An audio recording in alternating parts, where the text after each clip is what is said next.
Hi, class. So we are very lucky to have an expert thermal engineer with us today, Lloyd French, who is going to be walking us through the Artemis CubeSat kit thermal model and analysis. So Lloyd, do you mind introducing yourself? Sure. My name is Lloyd. I worked with the Hawaii Space Flight Laboratory as the thermal engineer and was the designer and subsystem developer for the thermal systems for this cube satellite. And been working there for quite a while. And I look forward to working with Frankie for some time to come. And I'm hoping that this briefing will help guide someone into using Thermal Desktop and performing some basic thermal analysis that you would need to do for a lot of your hardware developments and for your future mission related developments. Great, thanks, Lloyd. So Sure. class, by this time, you should have come up with a mission, you should have come up with requirements for your system, and then some thermal requirements. So this activity we're going through today is a verification step. It is an analysis method to ensure that you have met your requirements. So Lloyd, what are we looking at right now?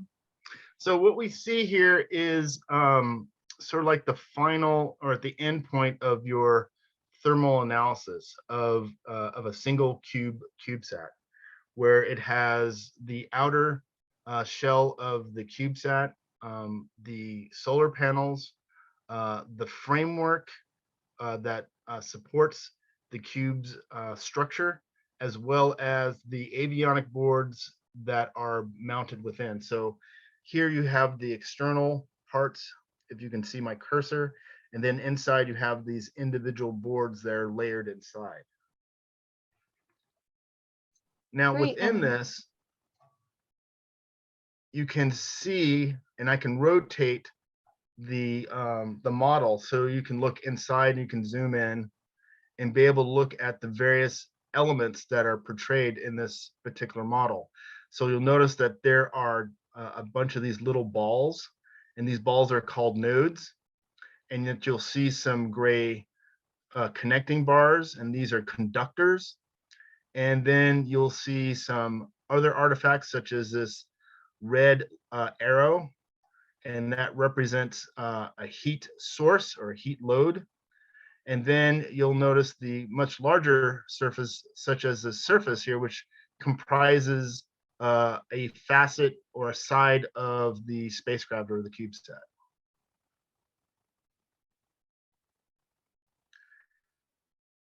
With this, you will need to understand at least some of the basics of Thermal Desktop, which is the tool that we're using, to be able to construct the necessary elements that you would need to build. And that before you can jump right in and start making drawings and such, one would need to take a step back and sort of think about the thermal design from a much higher vantage point.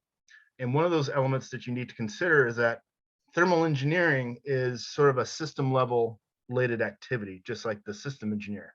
The difference is that the thermal engineer is dealing more in the specifics in terms of how energy or heat moves about the objects of the craft and how the external environment in orbit will affect that flow of heat among the different components that are going on. And you have to think about their functionality and their survivability depending on what is going on in the mission parameters, the mission goals, and the sequence of events that are occurring, so that all things can be considered so that everything is working well, and that the thermal design will affect not so much just the physical hardware that is in front of you, such as a structure or a panel or a board, but that it will also affect all the subsystems. It will affect how one would operate the spacecraft, meaning that if it's in orbit and you might need to rotate the spacecraft as part of the operational parameter to make sure a particular side or facet doesn't overheat or get too cold. Those are things that you have to take in consideration. So besides knowing how hot a particular component is, or how much heat it needs to move through a particular component, you'd also have to also ask, how is the spacecraft going to be used, and under what conditions that would have to be, so that everything will work together seamlessly. So you have to be able to look at the design from a system level sort of perspective versus just a subsystem. Occasionally, one might want to maybe model a single component just to see how it's going to behave thermally, just to understand its effect. But ultimately, you're going to want to eventually create a model of this type to consider. And then this tool has the fortune of creating a set of orbital parameters that you can set the cube into orbit. So I think I could show you that one. Let's see if I get this to work. Orbit. So I'll go into Thermal Desktop and I can pull down the Thermal tab, and then I'll go under Orbit, and then I can go into Display Current Orbit to get an example of what this would look like. And there you have it. So we have the planet Earth in this particular case. We have the CubeSat that is artificially enlarged. And no, it's not a Borg cube, but the idea is that the orientation of the cube with respect to where the sun is, and here is Aries, the star, and then the sun pointer that says where is the sun, and then here's the umbra, or the shadow of the planet from the sun. So you get an idea of how the sun, or how the sunlight is, or the heat radiation is hitting the spacecraft. So you get an idea of what surfaces are being heated and what kind of orbit that you have, whether it's a polar orbit or it is sun sync or some other variation that might be involved. And you can change those parameters as part of the design process. And that's under the orbital command right here, where you can display it. You can have the ways to edit the orbits and all that, but we'll get to that in a moment. So that kind of gives you a broad brush of the model itself and what it sort of looks like and what you can kind of do. And this is the environment that you can work within. So the next thing I would do is turn our attention to getting the requirements, getting the data. How do we start? So the first thing you need to get an idea is, what are we doing a model of? In this case, we're doing a model of a CubeSat. So we have to sort of look at the mission requirements. What are some of the things that we need to consider? We want to know what the operational temperature limits are going to be, in terms of, we want the hardware will see these limits on orbit. In this case, we're looking at a Earth orbiting, I think it's a low Earth orbiting example, and that we typically work in Celsius degrees. And in this case, it's somewhat simple, meaning that the CubeSat, is this CubeSat on 3-axis stabilized? I think it is. I don't think it's a spinner or anything like that, right? It's a 2-axis stabilized. Good question. Okay, so you would need to make some of these modifications in terms of its dynamics in the orbital parameter section of the tool, so that you get the degrees of freedom of motion, so that the solar input will affect the hardware correctly in your analysis. And Lloyd, I have a question. So you being the expert in generating these thermal models and how to analyze them, the context around is that you're working with other people. So who do you talk to like get these requirements, and who do you work with to answer the questions that I see in red? Sure. So the first person I would have a conversation with is the system engineer. It is that person's role to have an overall understanding of the mission parameters and the mission goals and the mission requirements that are involved. Because I'm going to ask some very basic questions saying, okay, what's in orbit? What is my environment that the object is going to have to contend with? What are the heat sources, both internally as well as externally. So you have heating from the sun, you have heating from the components. I would ask, what is the nominal operational plan? What's the concept of operations? When are things turned on? When are things turned off? And then I'm going to start asking more specific questions, and I might need to go to other subsystem people or individuals to ask about their subsystem elements, whether it be the computer system, whether it be the communication system, whether it be any the payload. I'm going to ask questions like, what is it, right? What are the what is the power that's being consumed, and when is it consumed? And we'll get into a little bit of that in a couple slides later. I would want to know what are the materials, because materials will drive how the heat will flow through the hardware and the structure. I will need to talk to the structures person. That's the person I would work closely with the most, because that person will have to translate what the packaging looks like. What is the configuration of the hardware? Where are things placed? How are things mounted? What surfaces are mating next to each other? What are the interfaces? Because I'll need to consider the flow of energy or flow of heat through objects and across their interfaces, and that will affect thermal behavior. So having those conversations are very important.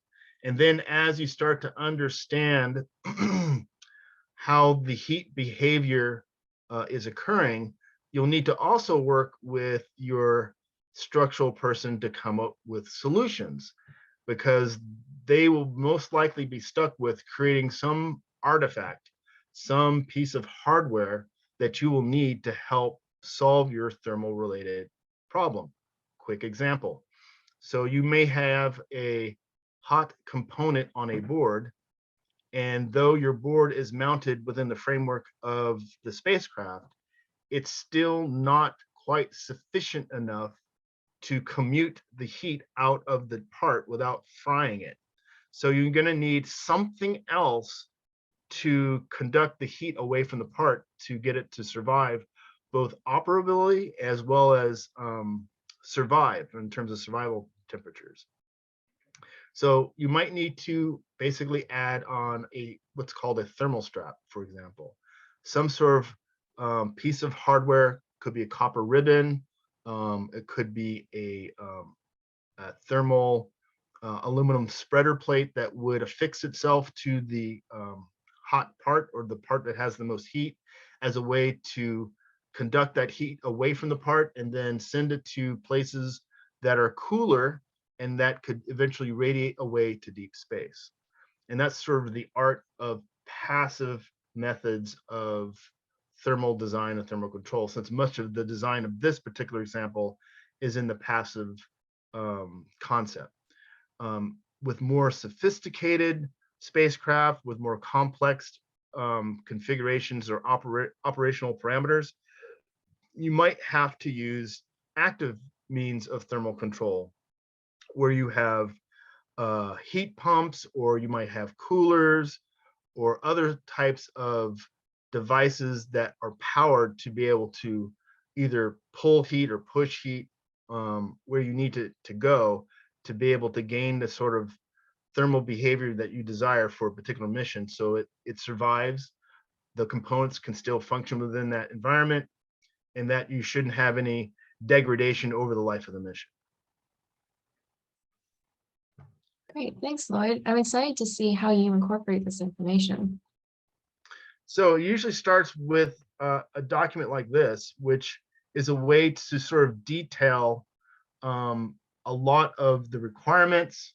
It's a way to capture your communications with various team members, whether it be subsystem individuals, system people, testing personnel, structures people, so that you can clarify and identify information that you may need. And it makes a very useful tool by using the spreadsheet to capture that information. So this one happened to be titled Thermal Model Calculations.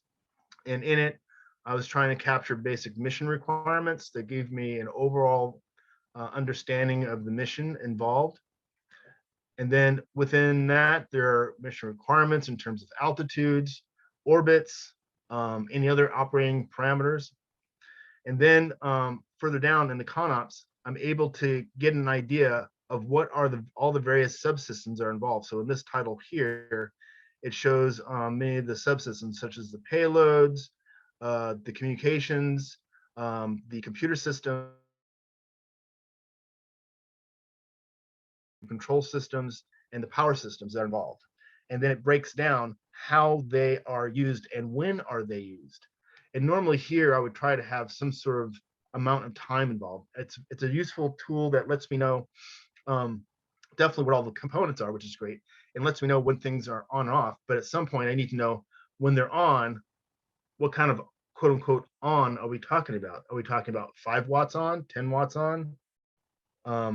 So it lets me know. And then at some point, and we'll get into this as we get deeper into these slides, I need to know where that power is. Is it distributed evenly across the board, or is it pinpointed in one spot? And I should probably preface at this point, it's very difficult to get absolutes in the thermal design development, because sometimes you have to make educated assumptions because it's very difficult to get the exact information that you want. So you have to make some educated guesses of how things might behave so you understand how they might connect. And so based on basic thermal engineering or thermal classwork that you might have had already comes into play at that point and helps you evaluate what to consider in terms of making assumptions within the model and what seems reasonable to make, even though you might have imperfect information, and you try to make your best guess. So here it gives sort of an idea of when things are on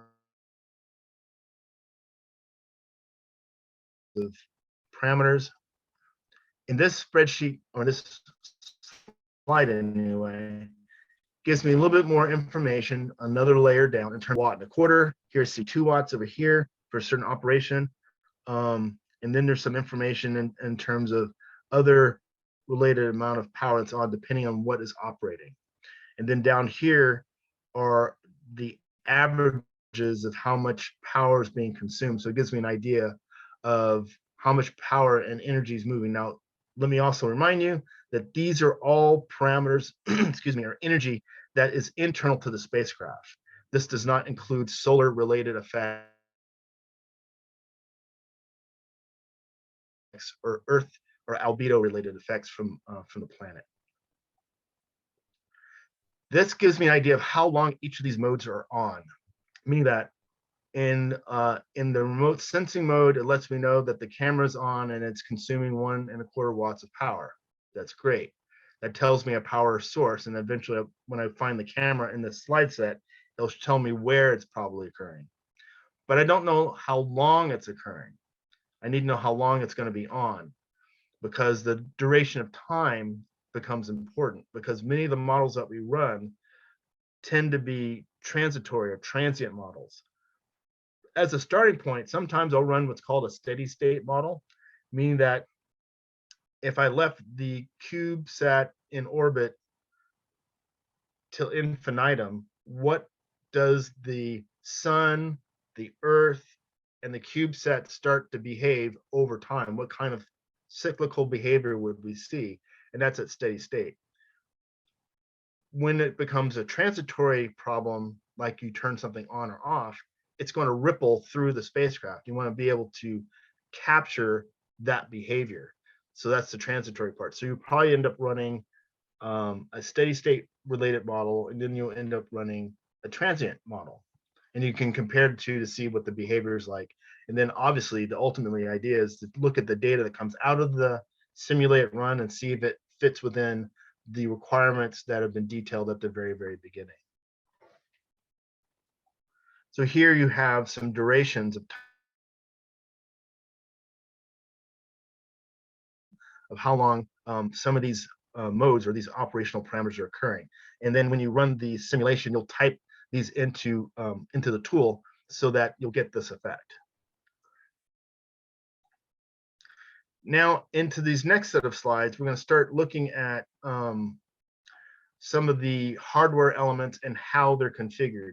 And when we say configuration, we're talking about where is it? Where does it exist within 3 space in relation to the CubeSat? Is it in the middle? Is it on the exterior? Is it on the edge? Those related elements become important because they're going to affect how the heat flows.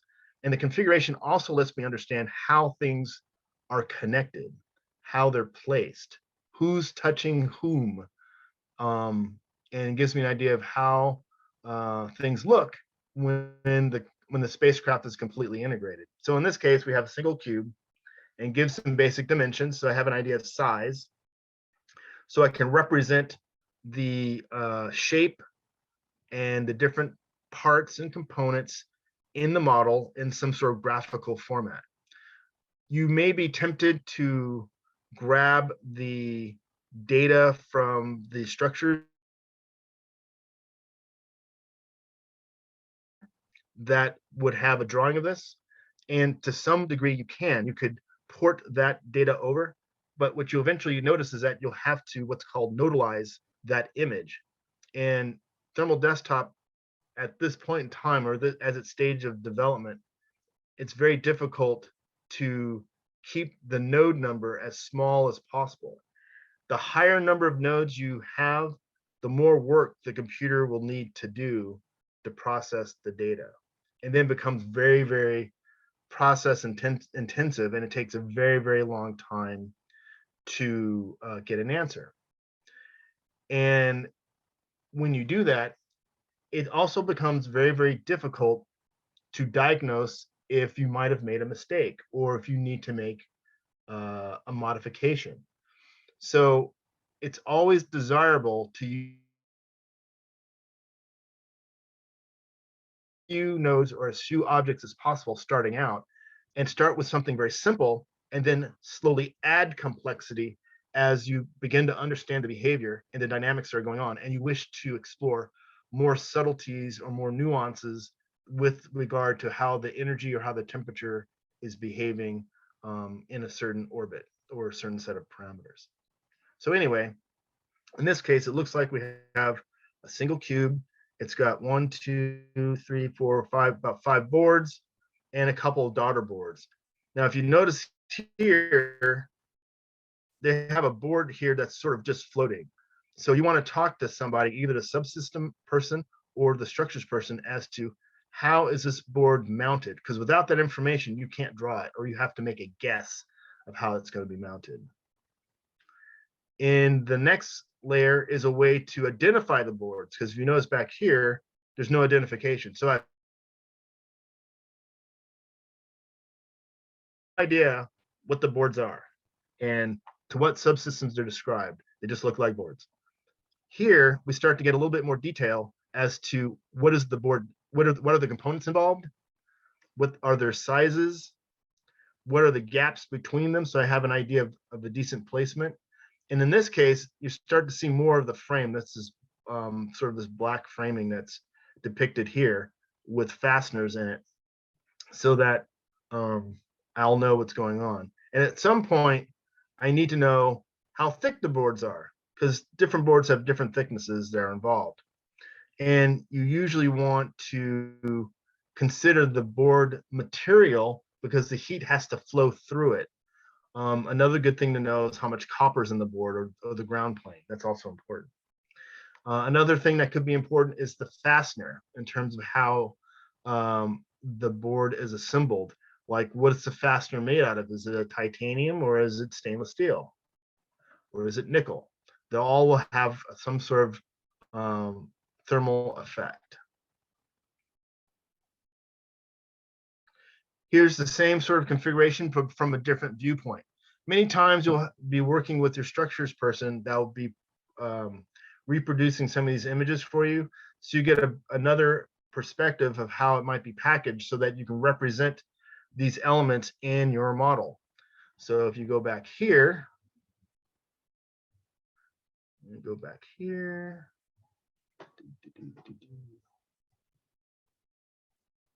oops.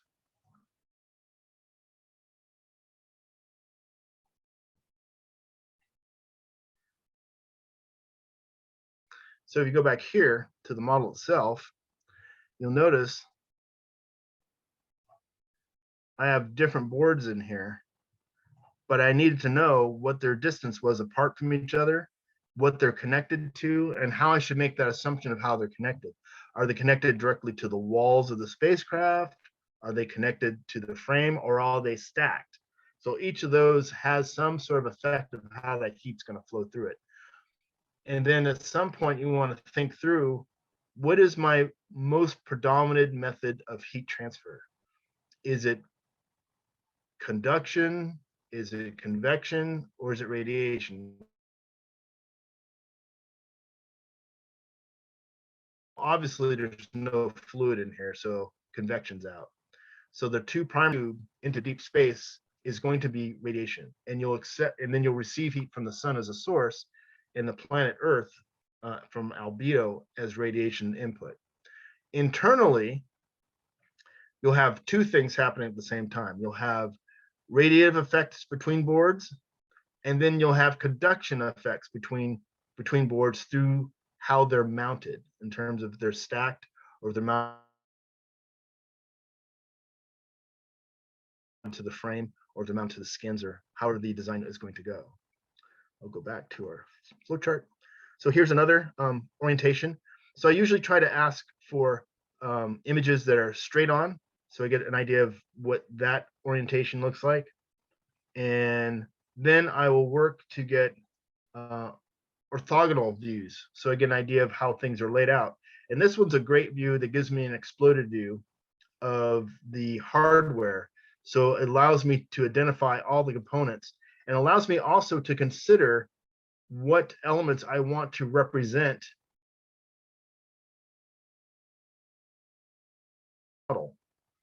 So just by looking at this, I realized that there are a number of keyboards I definitely want to represent in my model, and they're depicted here. And I noticed there's some population of some components, and some of those components are pretty benign, and some are actually actively used during its operation, and would produce a certain amount of energy or heat coming from it. But I want to represent those components that are going to be hot and where they're located. Where they're located is very important because of how that heat's going to flow. Now, I've also recognized that much of this particular CubeSat framing will be also important, because I'm seeing here are the rods where the boards are stacked. So that's going to be one of the primary conduction pathways. And then the remainder is supported on either side, sort of denoted here in black, of how the rest of the panels around the CubeSat will be mounted, meaning that heat from the sun will hit the panel, and then the panel will then go to the frame and then spread through the framing to other parts of the spacecraft. That's its primary flow of energy. And here I've noted some information of what the material is. So the material had to be denoted. I had to figure out what kinds of contacts are involved. I've had to sit down here and do some calculations of thicknesses and what the conductors are like. So I made the decision not to try and actually draw these frames, because they're very challenging to draw due to their shape. So I decided to represent this framing as conductors. And you'll notice that in this image. So let's see if I can get this to put some color on this so that we can see it a little bit clearer. Let's see. Here we go, post-processing. All right, so if you look very carefully, you'll see these gray bars right here. These are conductors, and these conductors represent the frame of the spacecraft, or these black framing pieces of hardware and allows the heat to flow through them. And they're made out of aluminum, so they're spread fairly quickly. So the electronic avionics boards are made out of FR4, and they're more resistant to heat flow, whereas the metal components will flow much more easily. So I want to represent those as conductors versus an actual pictorial object. And if you notice, get this to turn. Oops.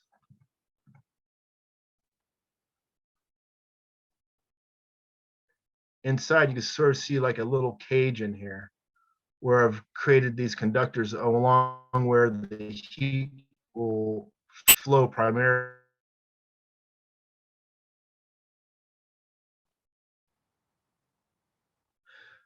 So you want to make sure that you've represented these fasteners. So if you go back to the picture,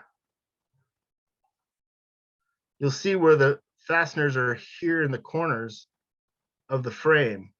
And you want to sort of represent, these are affixed points where there's going to be a panel that lays right on top of this, and that it's going to pass its heat through these points where they're connected, because you have a certain amount of force that's compressing the components together. So you'll have the best heat path through that surface that you're going to be connecting with.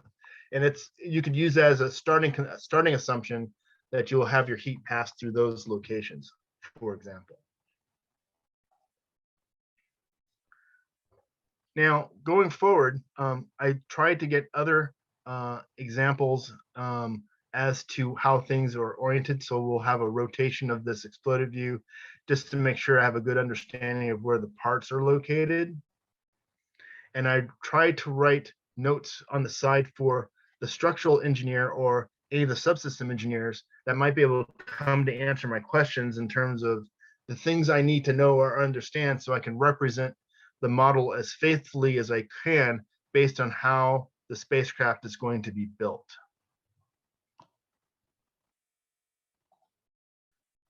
Here's some more pictures of the structure. I always try to capture as much information as possible.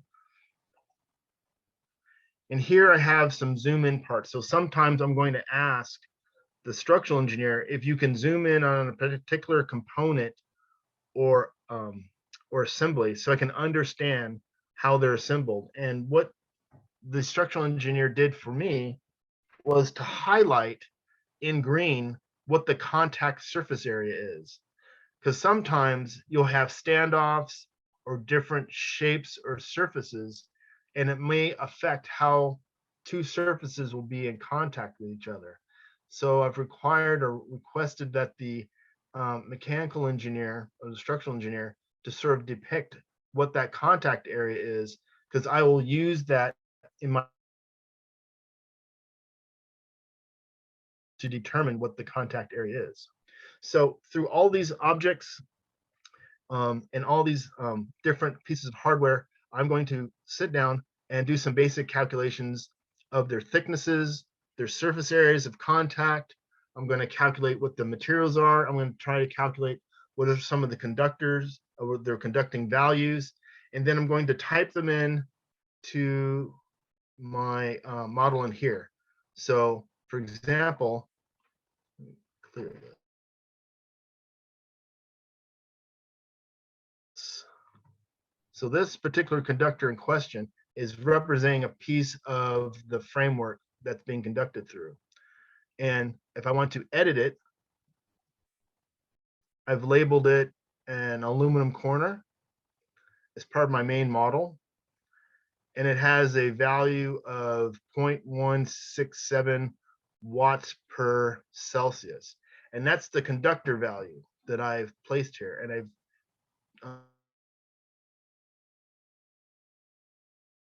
or the model of how to attach it. And this is the part of the representation of that framework that I've created.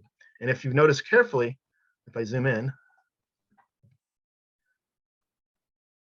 you can see that there's a disparity or a differentiation of the heat behavior from that heat load and how it's passing through and what the temperature representation that occurs. And then you can connect the nodes from point A to point B. The conductor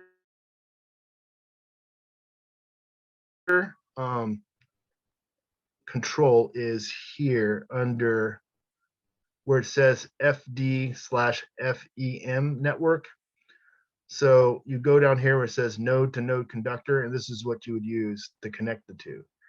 It will identify the first node you want to start with, and you will go ahead and use your mouse to identify it and click it. And then I'll ask you the second node that you want to click to, and then we'll click it. And then it will pop up a box saying, well, what value you wish to have, and you just sort of just type them in. You go. So, and you'll do each of your connections that way throughout the models. Now, at some point, you want to create your other objects. But let's go ahead and see if we can finish going through the spreadsheet, but this PowerPoint as the vehicle. So here's a listing of the material structure, so I have an idea of all the materials that's involved. And this is important because that's how you figure out your conduction, right? How the heat's going to flow through it. And I can identify that a lot here. So in my model, I have a section called thermophysical properties. And I might want to edit the database. So here I've been able to slowly acquire all the various materials that will typically go into a spacecraft. Here's some aluminum. Here is FR4, typical avionics board material, G10, silicon, copper, any number of things that one might need in a spacecraft. But here I will then type in its conductor, its density, its specific heat, and effective emissivity. And that goes into the modeling engine. So when I run the model, it'll use these values.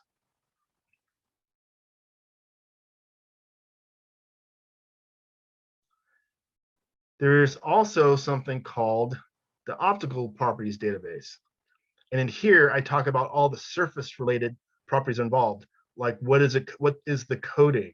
What color is it? What's it called? And then depending on the surface conditions or surface, what it looks like or how it's painted or what do you call it? Or dipped or baked. I'll type in what the solar absorptivity is, what the emissivity is, and then what the AOE or alpha or epsilon value is. And then again, it'll use that for the radiative component of the analysis. Okay. So here's the materials. And then sometimes I'll ask where are all the temperature sensors located, if there are any. And the reason why I want to know that, because then when I run the analysis and I try to figure out what the temperature parameters are, this will be useful to let me know that when we run the hardware in a thermal vacuum chamber to actually do a test under these similar conditions, it allows me to judge how good my model was with respect to testing results, and to see how off I am from what reality is sort of showing me. In all this that we do, both the analysis and testing, as opposed to what we really fly, all have varying degrees of error. And you want to be able to manage that error based on how good your assumption is, how good your model is, and it's only as good as the assumptions that you have to work with. And if you're able to keep your error within temperature measurements of somewhere between 5% or so, that's pretty good. You're in the ballpark. If you're off by like 20%, then you might want to look more carefully at your assumptions or how things are built and see if something isn't quite right or something that needs to be adjusted.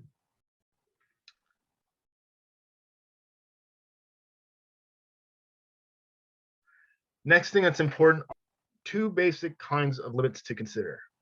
There is survivability limits, meaning that if the chip or the component in question was just sitting on a shelf somewhere, what are the temperature limits that that component can be exposed to and still be functioning when you need it to function.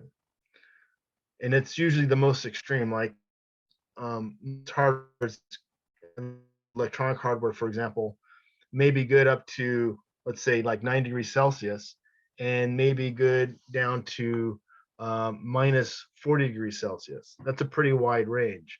You wouldn't probably want to operate in those conditions, but if it was off and just sitting somewhere, it could probably survive. And that's called survival temperature. And that's important because depending on your mission parameters, you might want to consider in your analysis to make sure that nothing or none of the hardware will go beyond the survivable limits. You don't want a particular component, even though it's not on, to be exposed to 120 degrees Celsius for any length of time, because then that part will start to degrade. Or you don't want a component being exposed to anything colder than, let's say, minus 100, because then that part might be damaged, it might be cracked, it might undergo some sort of change where it becomes more brittle, for example, and it'll be more prone to cracking. And so the next set of temperature limits that you want to know are what they call temperature limits. So when a component is on and functioning, what are the limits that that device can withstand and still operate according to the manufacturers or the um, requirements and details. So you have to put that in. So then when you're operating it and you're running the simulation, you can go back and check to make sure that the temperatures are within those requirements. So these are your guidelines to make sure that your thermal design is working correctly and within performance parameters for the mission that you're envisioning. In this particular case, we have a battery pack as part of the power system. And the battery pack has, and as well as many of them typically have what are called survivability heating systems, meaning that to protect itself, the battery will automatically turn on a heating system, consuming some of the power within the battery to run heaters to keep the battery warm. Batteries do not like to be operated cold because they lose performance capability. They usually like to be happy somewhere, basically what it's like on Earth. If you can keep your battery around 20 degrees Celsius, it's great. And if you can keep the variance of within about 5 or so degrees, that's great. Anytime you go beyond those parameters, then things get a bit more difficult, so that you have proper performance in the battery so that it can do the job it needs to do for all the other subsystems during operation. So here's a quick example of that, and I get an idea of how much heat this battery would put out. And during the simulation or transitory components, I'll put in the same values just so that I can simulate it and see if the battery on at the right time. Because if there's a temperature sensor and it crosses a threshold, let's say below 5 degrees centigrade, they'll probably kick on to try and keep it warm, not to let the batteries go below 5 degrees, so that they'll still operate. So if there's some component, if the spacecraft runs into trouble, it can still be able to get some kind of power out of that battery to correct itself and save itself or go into safety.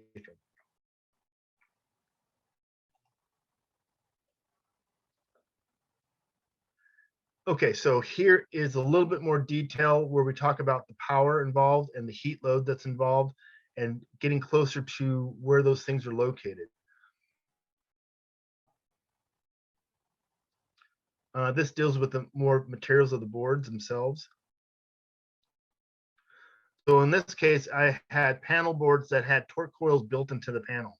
So that was something that had to be considered, so that actually energy was passing through some of these panels.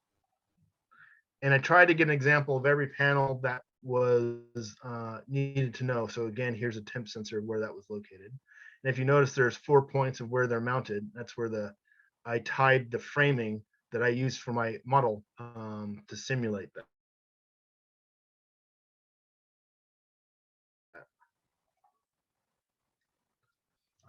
With relation to, or with respect to, the whole CubeSat is fully integrated with the frame and frame rails. Here's one that shows the contact. So it shows, here's the panel itself right here in the middle, and it shows how it's fastened with the four fasteners in the corner. They're shown here in white. And then the frame is shown here in blue and how it's in contact. And then through this translucent part, you start to see the other avionics boards. And this grid that's laid up on top is actually the solar cells that are mounted to the spacecraft panel, because not all spacecraft panels have solar panels. Most CubeSats do, because CubeSats need as much surface area as possible to try to get as much energy as possible from the sun. So they try to populate as much as they can. But having this solar cell on top of it will affect how heat will flow to the spacecraft. It will have some effects. So you would need to model them as well. Here's another view. Here's a sort of a top view where it shows the camera for the Raspberry Pi camera and its size and dimensions. Here we're getting to the onboard computer system board. And here they've identified some key parts that would be hot and where the temperature sensors are. And now we're getting some idea of how certain daughter boards to various major boards are mounted. And they were able to take some pictures for me so I get an idea of how they're mounted. So in this case, it was revealed that the mounting surface between these two components are shown here in green, and they've given me some dimensions. Different orientation. Connectors become a problem.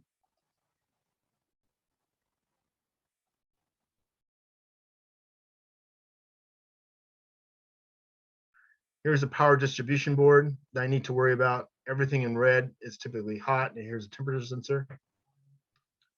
Here's another board that's in question. Sometimes, depending on how the parts are laid out, one could assume that the parts might all evenly distribute heat, such as this one, because you have a fairly broad brush of population, versus another one, let's say like this one, where it's just one spot. So it would be what we call a hot spot, versus a distributed heated area. You'd have to try and make that judgment call of what you think is best in terms of how that heat might be flowing through the system.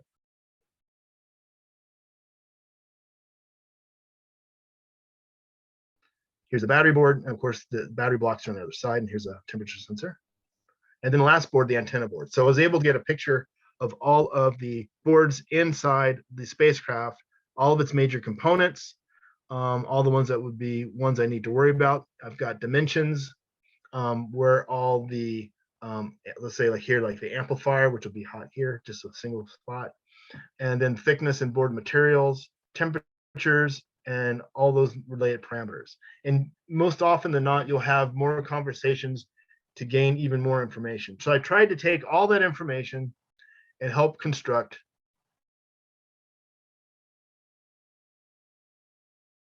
a model, which is sort of what we see here.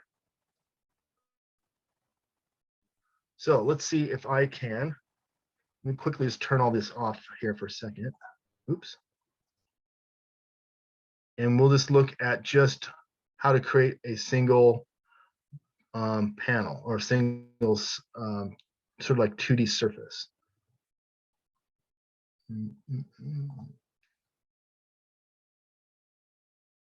So let's look at,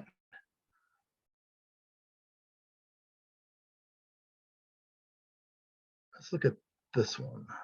Can you look at this one? Yeah.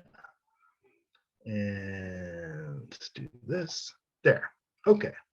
So what we have here is one surface panel. This is the negative Y direction. And what I did was I constructed this panel as a 2D representation. 3D, I could do it in 3D, but it would create more nodes than I need. And as I mentioned before, fewer nodes or fewer complexities, much easier on the analysis engine and then the simulation to process it. So it's better to start, again, like I said, with something simple. And then if you need to make it more complex, you can. So to make this panel, I had to identify surface over here, a way to type in your dimensions. Here, it'll bring up this what's called a thin shell data sheet, and it asks you a bunch of questions like, how many nodes do you want?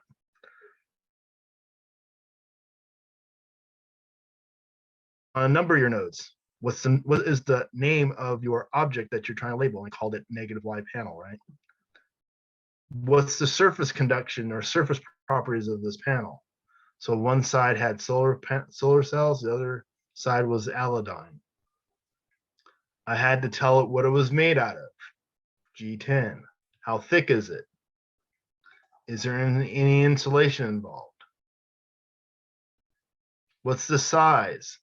So 0.1138 meters by 0.0997 meters. And does it need to be rotated in any particular orientation? So you type all that in and you hit OK, and you'll end up with this panel. Now, in this case, to make my nodes easier to work with and have just details so I can see what's going on, I chose a 9 by 9 sort of panel based on its dimensions. And if you notice, I decide to make the nodes on the edge, or what they call,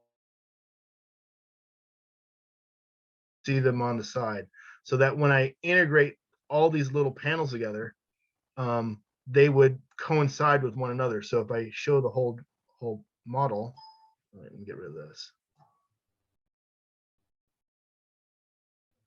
You can see how they're actually knitted together. So all the nodes, let me just zoom into this one. You can see how all the nodes sort of fall right on top of each other. So they coincide as the single node together. And remember, the main conduction is not through the nodes between one panel to the next. It's actually through the frame. The frame is the main conduction because I want to force the heat to flow through the spacecraft, not between the two panels that are next to each other, because when you really build it, they're not actually touching. They're actually in contact with the frame. So the frame is the predominant structure by which heat flows through the spacecraft that moves it from one point to the next point through the spacecraft. And in this picture, you can now see the solar panels that are sitting on top. So here is a solar panel right here, right on top.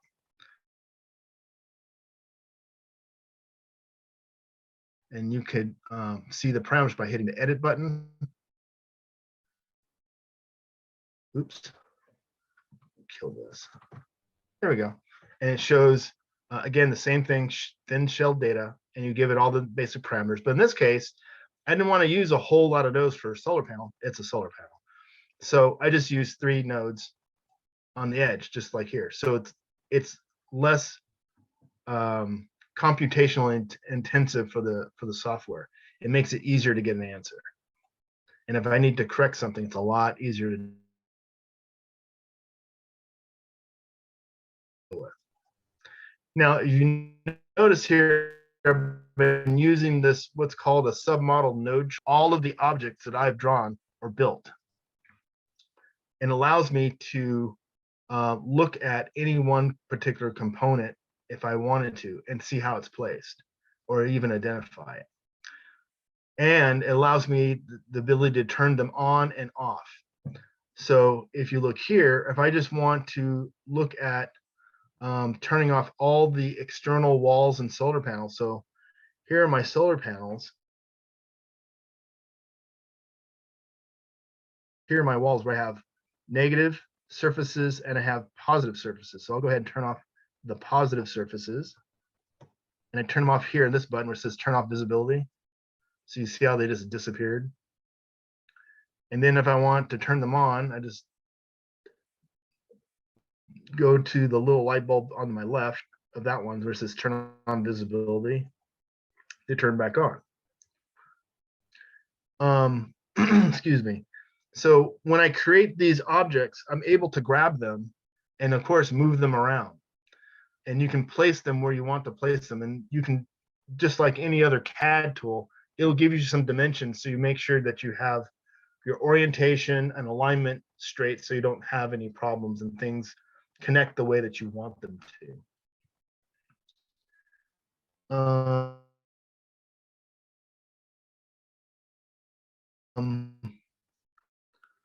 Let me go ahead and turn off all these panels so you can see off these panels.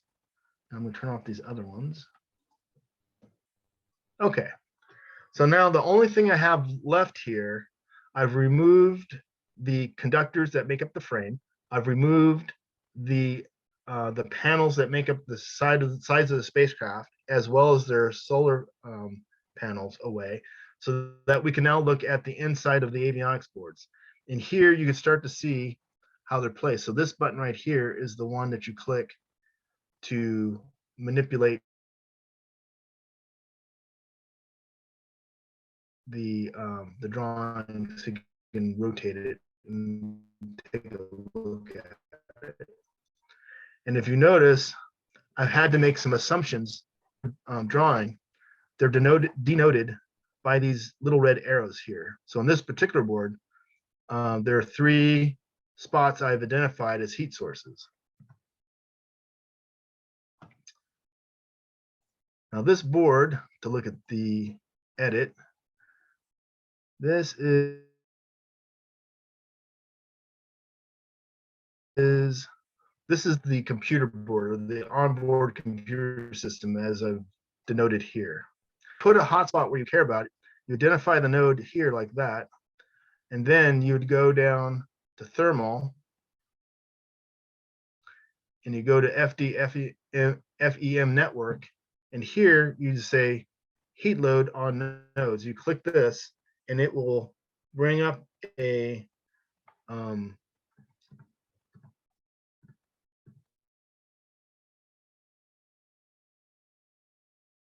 box that allow you to populate the values for that heat load. So if I edit this one, you get the label what that heat load is, and this one is the IMU. I've determined that it's a constant value. It's absolute. And I can type in what that value is in terms of how many watts. And I did that for all the values. Now this is for a point place. And this one down here, this is the EPS board. It has a lot of components where I made the assumption that that heat would be more evenly distributed. So I decided to take the total heat load and then try to place that heat load over the surface. So I had a slightly different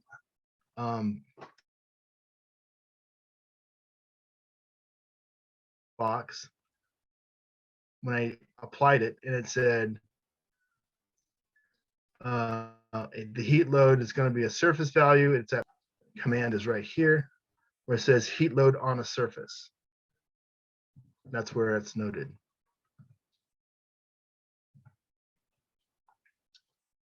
Let's see.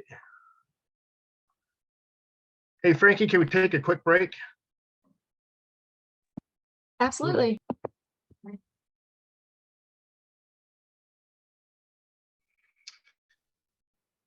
Okay, so here you can represent another object, sort of like us. So here's a good example of a box here. I think if I'm correct, this represents the battery. Yep, battery stack. And by creating an object like a box, you go over here to thermal, you'll pull down to surfaces and solids, and you look for a solid brick. And then when you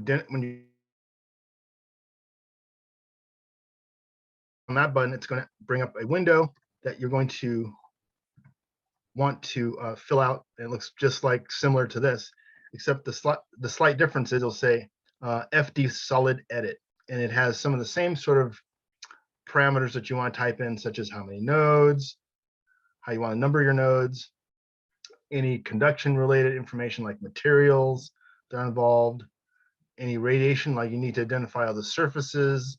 I assumed in this particular case, they're all allodyne.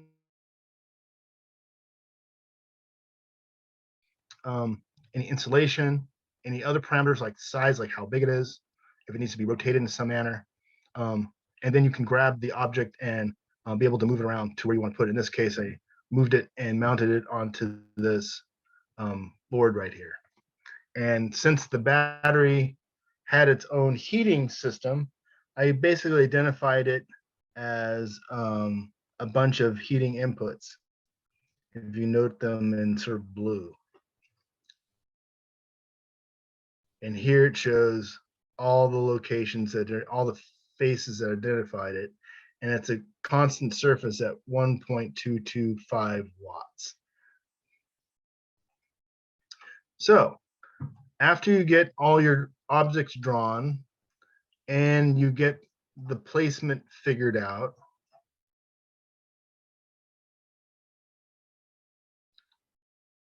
and you've identified any other conductors, like here's another one where I've let me see if I can get this.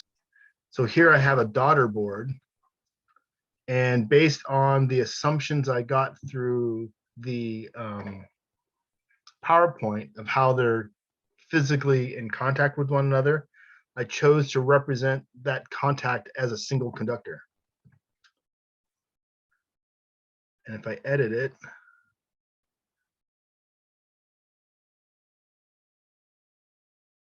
I can give it a name of what kind of conductor it is and the conductance value of that conductor. And of course, I would have to calculate that. And you calculate that on the basic heat flow equation that you would use to find out the conductance value. And you just type that in here.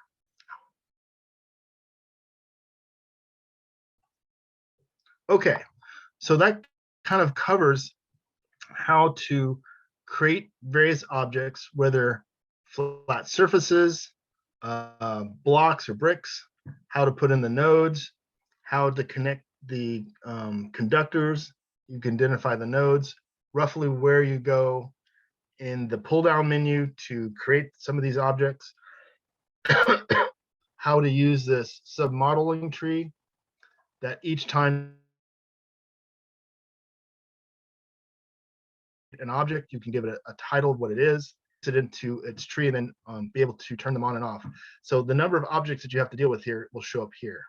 So in this case, I'm gonna go ahead and turn everything on. Display all objects. There we go.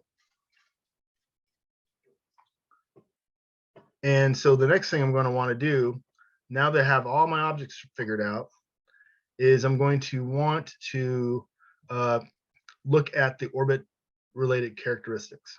So to do that,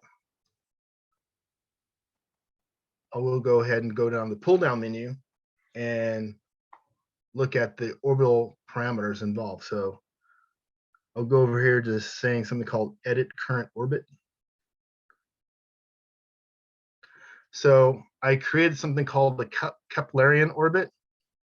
And in this orbit, I will put in, by talking to the system engineer or the mission designer, I would put in the orbit inclination, what the right of ascending node is, and what the argument of periapsis is. I can then type in any sun parameters and degrees. I'll put in what the altitude my orbit is and what the eccentricity or even period. In this case, it's just a simple circle. Any orientation parameters that are specific. This one I've got sort of canted at 45. How many positions I want represented in my orbit, and this time I just type 12 locations around the planet at roughly clocked at these angles.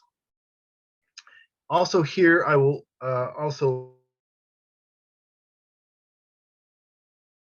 sort of check the parameters for external effects. So in this case, this is the planet I'm orbiting. In this case, it's Earth, with the radius, gravitational mass, all the various variables that you need to deal with. Now, normally it should be already in the tool. Solar effects, albedo, planet shine, and if the object I'm working with is spinning, in this case, we're going to assume it's stationary. It doesn't rotate or spin or anything like that. So I can type that in, and then after I type in those parameters, it will create an orbit like this. Now, at some point, you might want to animate the orbit just to make sure you got it right, and just to make sure to check your parameters so that if motions or movements, that they're going to behave the way that you want them to. So I will go over here, back to orbit, and view from vehicle. And here I can go ahead and animate it. So I made a scale factor of 2 so I could see it. I'm currently viewing it from position 12. Let's say I want to animate it.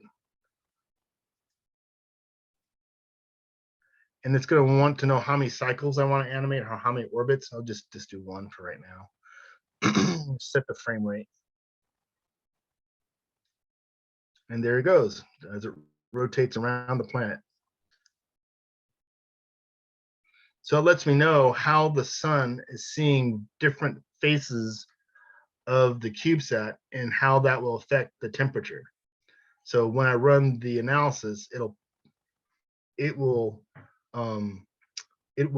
grab that radiation coupling from the sun and make it part of the analysis. So that's how to do the orbit. Now, to run the model, you have to go over to something called the case set manager. And here's how you set the parameters for the run. You haven't done thermal analysis before, because a lot of variables that are going on to be able to run this. To look at the cases, so I've got case 1. These are like dealing with boundary conditions. And you go ahead and just click it, and it'll start the run. So in this case, it shows down here at the bottom. I'm sure if I can show this, where it's showing how all these outputs to various submodels that I've got located over here, and it gives you sort of an output to see how it's running. And then another window pops up that says that the processor is processing it. And it's a transit mode I've got set up here, and it's running for 45,000 seconds.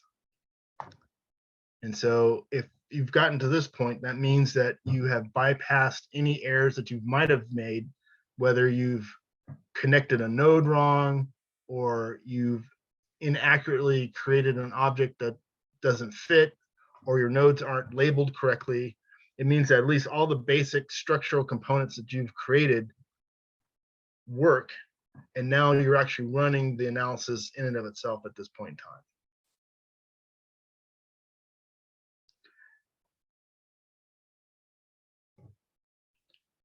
And it's running pretty fast, so that's good, in spite of the number of nodes I'm dealing with. Lloyd, for the larger models that you work with NASA, how long does it usually take, like on the order of hours or days to compile? Days. Wow. Usually when it's more complicated, I should show you a really complicated one. It took me 2 weeks to run. Oh my gosh. So yeah, I'll start the run, and then I'll go live my life for a while until I come back until it's done. I'll do something else. Can you comment on what is a bigger factor in compile time, the number of nodes or like the time that you're propagating forward from? That's a good question. The biggest impact is usually the number of nodes, because it's calculating for every node. So in this particular output, I'm looking for temperature, right? and every node will have a temperature value. So it's trying to run all the calculations, and for every transient loop that it goes through, it recalculates what the temperatures are for all those nodes. So if the number of nodes increases, that increases the number of computations that have to be done. So trying to make your models simple, meaning fewer nodes, simple structures, not with a whole lot of fillets and rounds and curves and stuff like that that would normally come from a like Fascinating. SolidWorks or something. The less complicated, the better. The less holes that are involved, the better. It just makes the whole process a lot easier. And in the long run, I usually don't run into too many situations where that level of detail is required, unless it's something very specific. Then that's a different problem. Yeah, it almost sounds like the 80-20 rule works here, where you get 80% of the efficacy for 20% of the effort. Correct. And only when you start seeing behaviors that don't make any sense, or there's something specific that you're trying to look for, it's much better to expand on that one small area, make that detailed, and don't bring the rest of your model with it. It's better to create like another model just for that one effect, setting those boundary conditions to explore it, versus trying to make the whole model sort of bend to the will of one very small, overly complex area where the rest of the model won't have that much of an effect. All it does is bog down your processor. Oh, gotcha. It's almost like a variable node size or grid size resolution model.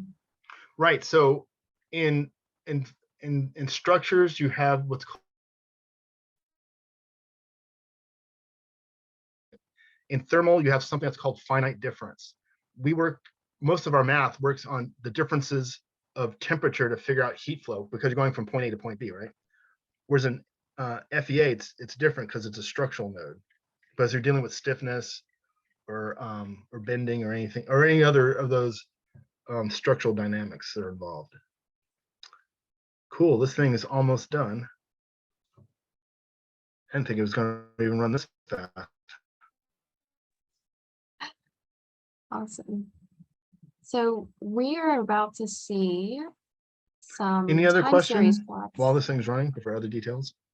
Oh, yeah. So just what's to come is we're going to be looking at some time series of the temperature of different nodes throughout Yes. an orbit. Right. So what's going to first show is sort of what we saw earlier, which is this color distribution of temperature of the nodes, right? Where the creates sort of like a false color rainbow of temperatures based on color and what those temperatures are. So there's a legend on one side of a temperature range, and then there's the object in question that sort of shows what that looks like. And from that, you can kind of divine where the heat is and which way it's going. Now that's basically a snapshot in a point in time at a location in orbit. To go to the next step, and we'll get there in a second, let's say you want to look at, oh, look, it's just done.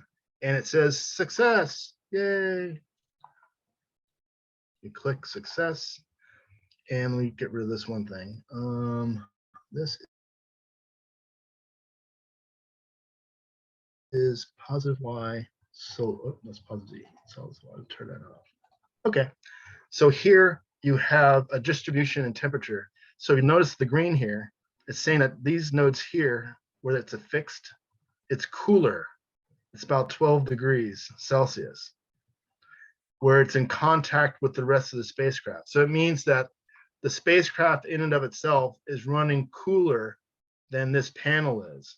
And the hottest point on this panel, which is this one small red area, is running at about 72 degrees. And if you think about it, this one surface was actually covered by what? A solar panel. So if I turn it on, you can see how it's blocked, and that the hotter parts are like on the edges, right?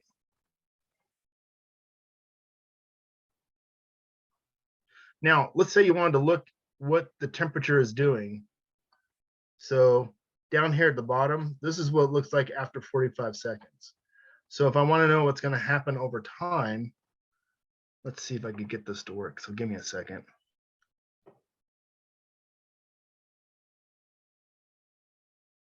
I think it's thermal post-processing. Oh, that's right. Hold on. If I want to know what happens with a particular node, let's grab, oh, I don't know. Let's grab this one.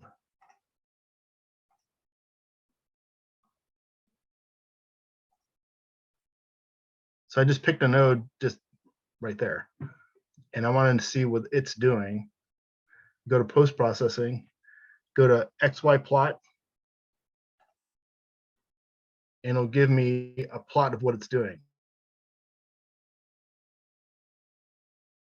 So you'll get a curve, a temperature curve.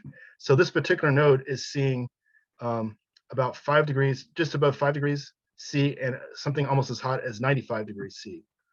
And the cycle that you're seeing are the orbits that it's going through. So I went through 45,000 seconds, which yielded roughly 1, 2, 3, 4, 5, 6, 7, 8, about 8 orbits, giving us roughly about 8 cycles of what that node is seeing.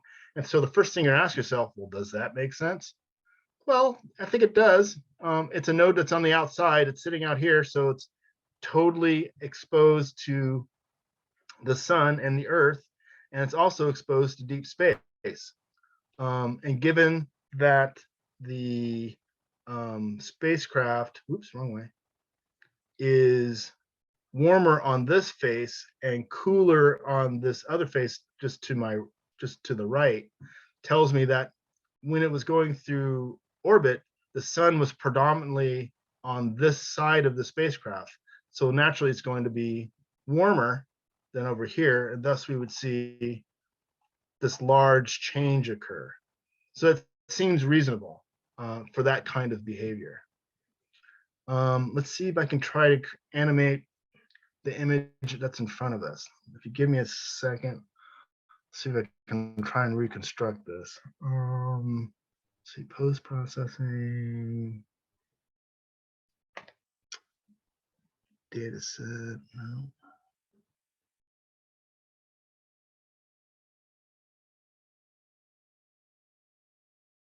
Oh, animate through time, here we go. I just want to do one cycle. This is the frame rate. I want to go from 0 to 45,000 seconds. So now you're seeing the changes as the heat flows around it. It gives you a sort of a dynamic view of what's happening as the CubeSat is flying through orbit, and as the sun shines on it, and as the CubeSat goes from in sun and then out of sun, it'll gain heat and it'll lose heat through each orbit that it goes through. And you get to see some of that behavior. And you notice, like right here, heat sources, and that's the power distribution unit and the power where the battery is located. So it's maintaining its power more effectively based on the assumptions that we put into this model. And you get to see how that heat is flowing. Wow, that's really cool. So I'm noticing that the hotspot seems to be where the battery pack is. Is that right? Right. So in this particular set of assumptions, I'm assuming in this case the battery pack is on all the time. Now, realistically speaking, that wouldn't normally happen. It would probably kick on and kick off depending on flight. Like it wouldn't be on when it'd be in daylight. It'd be most likely off when it's on the dark side of the planet. So to make that change, I would go into the object itself, and then I would edit the heat load for that particular object, and I would make it time dependent so that it's like a switch that will tell the simulator at this time, turn on the heat, at this time, turn off the heat, and it becomes a little bit more realistic. Just that, unfortunately, the data I've gathered from the rest of the team didn't give me that level of detail, so I wasn't able to create the quote unquote spreadsheet that I would need to divine to create that behavior. But that's what you would do, and I can show you that in a second. Oh, totally. Yeah, there are definitely limitations that were external to you. So that's one of them, not having enough time resolution as to the components that were on and off. Right. Any other limitations that you want to talk about? That's usually the only one. I mean, we did pretty good in terms of identifying what the materials are. It was very challenging to figure out where different parts of the board were hot. Like some of the sub people didn't really know, and that happens because they might not know. They would have to contact the manufacturer and have that conversation as to where things are on and where they're going to be their hottest. And I typically try to look at things that are the hottest components. I usually don't look at components that are like maybe at 1/10 of a watt because it's pretty small. But things that are that tend to be fairly large with respect to all other components, I will usually take note of and try to model those. So materials were good. We need a little help on identifying location of hotspots. We got good information as to what the heat loads are, so that was good. We just need to know their location, like which chip is it? Is it this one or is it this one? The next thing that was challenging was trying to get certain orientations right, because I had to flip through a lot of different slides. Right orientation and identifying different part components. Like I didn't know what certain things were called. I needed someone to tell me, or I had to guess, trying to determine, is this a computer board or is this a computer board? So trying to have those things labeled early helps in their development. What else was a challenge? The trying to make an assumption, and this is always difficult. Oh, I guess we're done. Trying to make an assumption of what kind of, how detailed you want to get. Like in this particular one, I didn't detail the fasteners. Sometimes I do, but in this case, I didn't. I didn't decide to break out, let's say, the conduction of a stainless steel fastener that goes from the panel to the structure, because in reality, what would happen is you would have a heat path that goes from the panel to the screw to the frame, as well as in parallel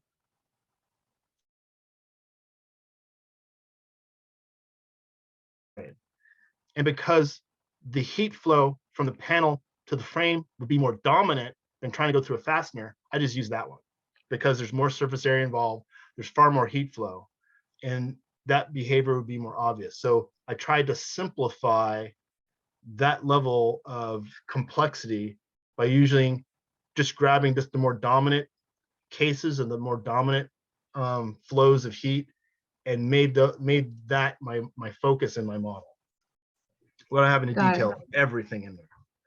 Yeah. So to show that, let's see if I can do this. So here I use it as a constant value. But if I wanted to, I can make it time dependent, or I can make it temperature dependent. For example, the battery will only turn on if the temperature is like down to, I don't know, 5 degrees, for example, or whatever it is, because I don't think I even know what it is. And I can set that. So if I click here,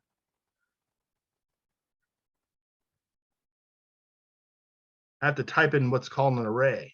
So here I would type in what the heat load is, and then at what temperature that's going to be at. So I would type a numbered pair where the first number is the temperature, and then the second number is the heat that goes through. So let's say my first number is at 9 degrees C. I'm going to want to put out 100 watts. And at 10 degrees C, it's going to want to put out 100 watts. And if you notice, there's a red line right through here that says between temperatures 9 through 10, there's 100 watts, but everywhere else it's 0, for example. And that's how that would be depicted, for example.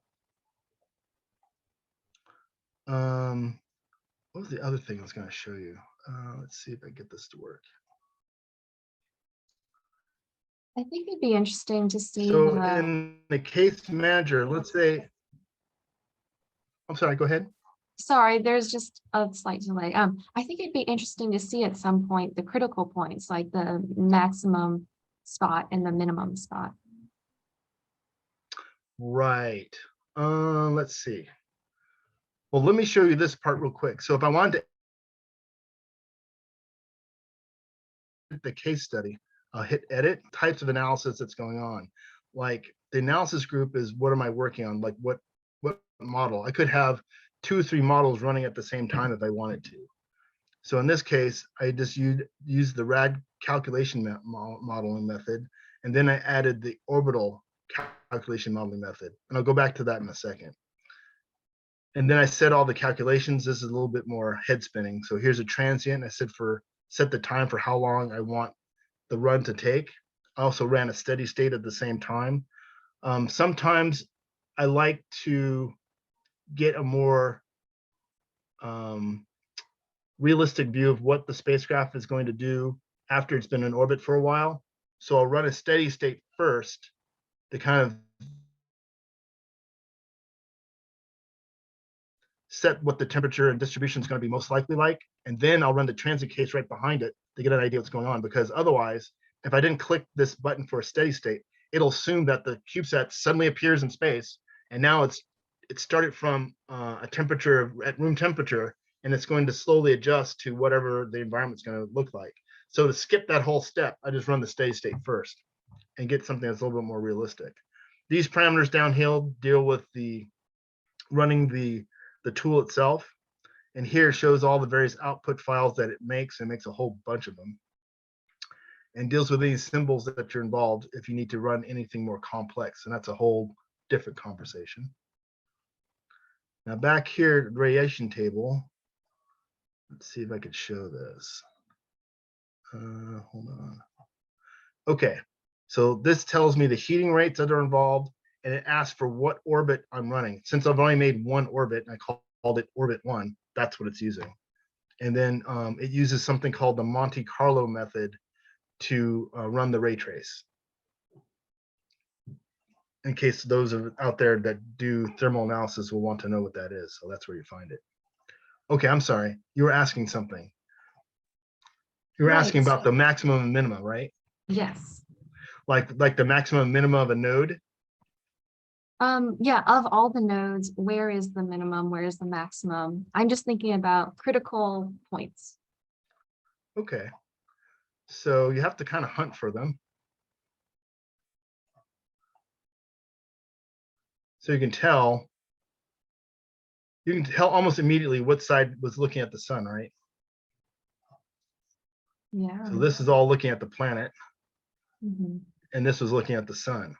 Now, let's say you want to consider these set of nodes over here. You want to find maximum and minimum, right?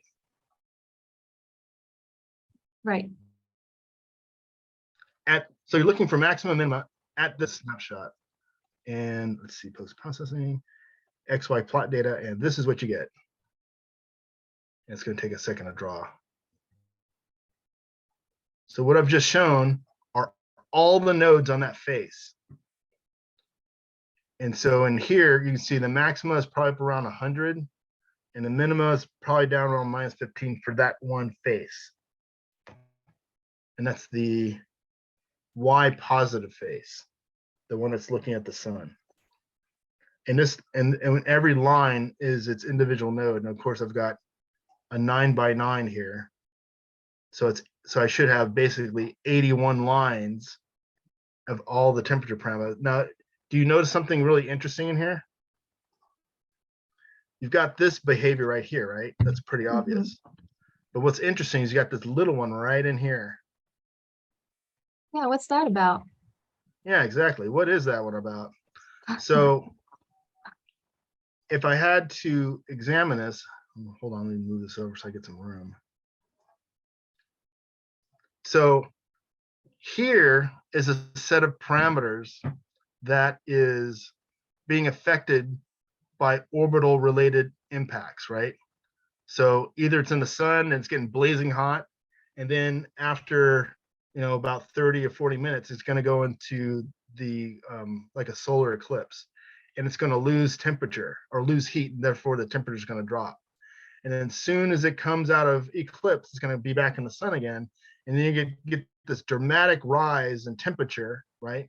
Because it's now in front of the sun, and then as soon as it goes past the umbra of the planet, then it's going to drop in temperature. That's the primary rise and fall that we're seeing here in these orbits, right? But you got this really weird thing right here, right? This small, the smaller delta of change, but if you notice, it's still changing the same timing as the big one. So clearly it's orbital. It's dealing, the behavior is very much orbitally related because the peak is on top of each other. It's at the same, and the falls are in the same place as well. But yet the temperatures are not nearly swinging as wide. Why is that? And notice how there's only like 4 lines in here, right? 1, 2, 3, 4. There's only 4 of them. Well, I'll tell you, it's these 4 points here. 1, this one, that one, that one, and that one. So post-processing of it, there it is. These are it. And notice that their temperature swings are entirely different. They're peaking at roughly, I don't know, maybe about 40, as low as 10. That means the internal frame is seeing this thermal behavior and not the outside thermal behavior. So effectively, what I've done is I've created a thermal enclosure for all of the components inside the spacecraft. So we could roughly say that the inside of the spacecraft is vacillating roughly between 10 degrees Celsius and as hot as maybe about 36 degrees Celsius on average, which is pretty good. That's what you want. Yeah, that fulfills the mission requirements. That's awesome. Exactly. Now, to make sure that each component survives its temperature, you could look at each board and identify various nodes to see what their temperature is at. That's what you would do. Say, does this temperature get too hot for this one chip or component or hardware? Then you'd be able to do that. But generally, I'm within the sweet spot for what I want this spacecraft to be. So I was allowing the outside of the spacecraft to take the thermal hit, both being cold and hot, yet preserving the inside to be more nominal and what we desire as a mission parameter. Awesome. Well, I feel like this covers a lot of thermal design, analysis, and interpretation. Is there anything else that you want to talk about before we end? I would say definitely keep your lines of communication open, and always allow yourself to adjust your parameters to be able to divine different things that are going on in the behavior. Sometimes I would change components. Sometimes I would change values. Maybe sometimes I'll make values really extreme just to make sure I see the right behavior that I expect to be able to see. Usually, and I think this is also important, you might also want to start by doing your thermal analysis just on paper, meaning that you can always plug in numbers into any object and run this tool, but it doesn't necessarily mean that's the right answer. So sometimes it's better just to run a simple block through space and say, well, what temperature would I normally expect, so that you know that whatever you are going to build in your model, it's going to fall into a relatively normal space in terms of what your analysis was with a simple set of calculations on the back of an envelope. So a good reminder is start simple and then slowly add complexity. That way you don't lose your way in your design, because it can get very detailed very quickly. I love that message. Tools do not replace knowledge. Yep. Well, thank you so much, Lloyd. This was really informative, and wow, I'm just really impressed by the technical expertise that has to go into this and the nuances of creating this simulation. So thank you so much. I'm gonna stop the recording now. Sure, you're most welcome.